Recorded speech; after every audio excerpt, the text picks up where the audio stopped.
ನನ್ನ ಮಗಳು ನಿಶಾಳ ತಾಯಿ ವಿಚ್ಛೇದನ ಪಡೆದು ಸುಮಾರು 25 ವರ್ಷಗಳೇ ಕಳೆದಿದೆ. ಅವಳಿಗೂ ನನಗೂ ಯಾವುದೇ ಸಂಬಂಧವಿರುವುದಿಲ್ಲ. ನಿಶಾ ನನ್ನ ವಿರೋಧಿಗಳ ಜೊತೆಗೂಡಿ ರಾಜಕಾರಣದ ದುರುದ್ದೇಶದಿಂದ ಚುನಾವಣಾ ಸಂದರ್ಭದಿಂದ ಹಿಡಿದು ಇಲ್ಲಿಯವರೆಗೂ ನನ್ನ ಮೇಲೆ ಇಲ್ಲಸಲ್ಲದ ಆರೋಪ ಮಾಡುತ್ತಿರುವುದನ್ನು ನೀವು ಗಮನಿಸಿರುತ್ತೀರಿ. ಜೊತೆಗೆ ಮಕ್ಕಳ ವಿಚಾರದಲ್ಲಿ ಒಬ್ಬ ಜವಾಬ್ದಾರಿಯುತ ತಂದೆಯಾಗಿ ನನ್ನ ಕರ್ತವ್ಯವನ್ನು ನಾನು ಮಾಡಿದ್ದೇನೆ. ಮಾಜಿ ಪತ್ನಿ ಮಗಳು ನನ್ನ ವಿರುದ್ಧ ಸುಳ್ಳು ಸುದ್ದಿಗಳನ್ನು ಸೋಷಿಯಲ್ ಮೀಡಿಯಾದಲ್ಲಿ ಹಬ್ಬಿಸ್ತಾ ಇರೋ ವಿಚಾರಕ್ಕೆ ಸಂಬಂಧಪಟ್ಟ ಹಾಗೆ ಶಾಸಕ ಸಿಪಿ ಯೋಗೇಶ್ವರ್ ಈಗ ಸ್ಪಷ್ಟನೆ ಕೊಟ್ಟಿದ್ದಾರೆ. ನಿಶಾ ತಾಯಿಗೆ ನಾನು ವಿಚ್ಛೇದನ ಕೊಟ್ಟು 25 ವರ್ಷಗಳಾಗಿದೆ, ಆದರೂ ಈ ರೀತಿ ಮಾಡ್ತಾ ಇದ್ದು ಇದಕ್ಕೂ ನನಗೂ ಯಾವುದೇ ಸಂಬಂಧ ಇಲ್ಲ. ಇತ್ತೀಚಿನ ದಿನಗಳಲ್ಲಿ ನನ್ನ ಮಗಳು ನಿಶಾ ಹಾಗೆ ಆಕೆ ತಾಯಿ ನನ್ನ ಹಾಗೆ ಕುಟುಂಬದ ವಿರುದ್ಧ ಕೆಲವು ಹೇಳಿಕೆಗಳನ್ನು ಕೊಡ್ತಿದ್ದಾರೆ. ನನ್ನ ಹುಟ್ಟೂರು ಚಕ್ಕೇರಿಯಲ್ಲಿ ಊರ ಹಬ್ಬದ ದಿನ ನಮ್ಮ ಮನೆಯಲ್ಲಿ ಯಾರೂ ಇಲ್ಲದಾಗ ನಮ್ಮ ಮನೆ ಹತ್ರ ಬಂದು ನಮ್ಮನ್ನು ಒಳಗೆ ಬಿಡ್ತಿಲ್ಲ ಅಂತ ವಿಡಿಯೋ ಮಾಡಿದ್ದಾರೆ. ವೈಯಕ್ತಿಕ ಕಾರಣದಿಂದ ಈ ಸಲ ನಾವು ಹಬ್ಬ ಮಾಡಿರಲಿಲ್ಲ.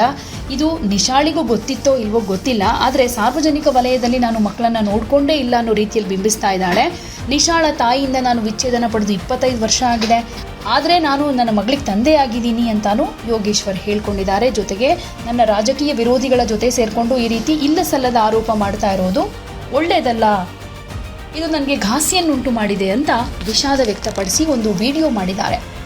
ಮಾನ್ಯರೇ, ಕಳೆದ 3 ವರ್ಷಗಳಿಂದ ಸಾಮಾಜಿಕ ಜಾಲತಾಣದಲ್ಲಿ ನನ್ನ ವಿರುದ್ಧ ಸುಳ್ಳು ಸುದ್ದಿಗಳು ಹರಡುತ್ತಿರುವ ಬಗ್ಗೆ ನನ್ನ ಸ್ಪಷ್ಟನೆ. ನನ್ನ ಮಗಳು ನಿಶಾಳ ತಾಯಿ ವಿಚ್ಛೇದನ ಪಡೆದು ಸುಮಾರು 25 ವರ್ಷಗಳೇ ಕಳೆದಿದೆ. ಅವಳಿಗೂ ನನಗೂ ಯಾವುದೇ ಸಂಬಂಧವಿರುವುದಿಲ್ಲ. ಆದರೆ ಇತ್ತೀಚಿನ ದಿನಗಳಲ್ಲಿ ನಿಶಾ ಅವಳ ತಾಯಿಯ ಜೊತೆಗೂಡಿ ತೊಂದರೆ ಕೊಡ್ತಾ ಇದ್ದಾಳೆ. ನಿಶಾ ನನ್ನ ವಿರೋಧಿಗಳ ಜೊತೆಗೂಡಿ ರಾಜಕಾರಣದ ದುರುದ್ದೇಶದಿಂದ ಚುನಾವಣಾ ಸಂದರ್ಭದಿಂದ ಹಿಡಿದು ಇಲ್ಲಿಯವರೆಗೂ ನನ್ನ ಮೇಲೆ ಇಲ್ಲಸಲ್ಲದ ಆರೋಪ ಮಾಡುತ್ತಿರುವುದನ್ನು ನೀವು ಗಮನಿಸಿರುತ್ತೀರಿ. ಇದರ ಮುಖಾಂತರ ಸಾರ್ವಜನಿಕವಾಗಿ ಅನುಕಂಪ ಗಿಟ್ಟಿಸಿಕೊಳ್ಳುವ, ನನ್ನ ತೇಜೋವಧೆ ಮಾಡಿ ಸಮಾಜ ದೃಷ್ಟಿಯಲ್ಲಿ ನನ್ನನ್ನು ಕೆಟ್ಟವನಾಗಿ ಬಿಂಬಿಸುವ ಪ್ರಯತ್ನ ಆಯಿತು. ಸಾರ್ವಜನಿಕ ಬದುಕಿನಲ್ಲಿ ಕಳೆದ 30 ವರ್ಷಗಳಿಂದ ಹಲವಾರು ರಾಜಕೀಯ ಏಳುಬೀಳುಗಳ ನಡುವೆ ಜನಸೇವೆಗೆ ನನ್ನನ್ನು ನಾನು ಅರ್ಪಿಸಿಕೊಂಡಿದ್ದೇನೆ. ಜೊತೆಗೆ ಮಕ್ಕಳ ವಿಚಾರದಲ್ಲಿ ಒಬ್ಬ ಜವಾಬ್ದಾರಿಯುತ ತಂದೆಯಾಗಿ ನನ್ನ ಕರ್ತವ್ಯವನ್ನು ನಾನು ಮಾಡಿದ್ದೇನೆ. ನನ್ನ ಮಗಳ ಮದುವೆಯ ಪ್ರಯತ್ನದಲ್ಲಿ ಅವಳ ಮತ್ತು ಅವಳ ತಾಯಿಯ ಸಹಕಾರ ಸಿಗಲಿಲ್ಲ. ಆದರೆ ಅವಳು ಹರಡುತ್ತಿರುವ ವರ್ಣರಂಜಿತ ಕಪೋಲ ಕಲ್ಪಿತ ಸುಳ್ಳು ಸುದ್ದಿಗಳಿಗೆ ಜನಸಾಮಾನ್ಯರು ಕಿವಿಗೊಡಬಾರದೆಂದು ನಾನು ಮನವಿ ಮಾಡ್ಕೋತೀನಿ.